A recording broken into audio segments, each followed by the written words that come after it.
آپ صلی اللہ علیہ وآلہ وسلم کا مزاج مبارک یہ تھا. سیدہ عائشہ رضی اللہ تعالی عنہ کی صحیح مسلم میں روایت, کان یؤتی بالصبیان فیبرک علیہم ویحنکہم, اللہ کے رسول کے پاس بچوں کو لایا جاتا.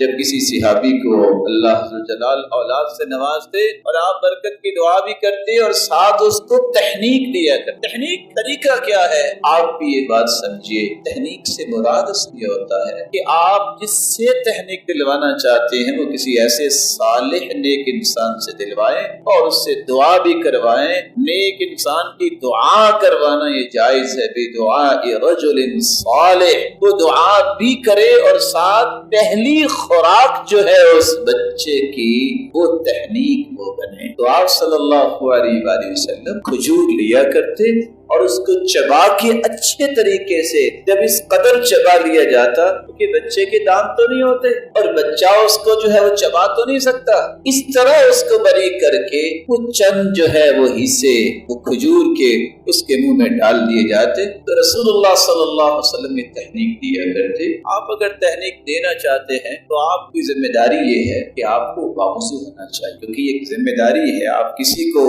پہلی خوراک دینا چاہتے ہیں اور مومن ویسے بھی پاکیزگی کو پسند کرتا ہے, اچھے طریقے سے آپ وضو کریں اور اچھے طریقے سے کلی کریں تاکہ کسی قسم کی کوئی بیماری کا مسئلہ یا کسی قسم کی عدم صفائی کی وجہ سے اس معصوم بچے کو نقصان نہ ہو. اور حدیث میں بھی آتا ہے علیکم بالمضمضہ, کلی بار بار کیا کرو تاکہ منہ کی صفائی رہے. یہی تو قرآن کا راستہ ہے. آپ پھر دعا کر کے اس کو واقعتاً تحنیک دیجیے. دعائیں کیا ہیں, کتنی پیاری دعا اللہ کے رسول نے عبداللہ بن عباس کے لیے کی تھی. وہ دعا کیا کریں, اللہم علمہ التأویل وفقہہ فی الدین, یا اللہ اس کو قرآن کی تفسیر سکھا دے اور دین کی سمجھ عطا فرما. عبداللہ بن عباس پھر 14 سال کا مفتی تھا جس کی بات ماننے والے 65 سال سے. دوسری دعا کیجئے.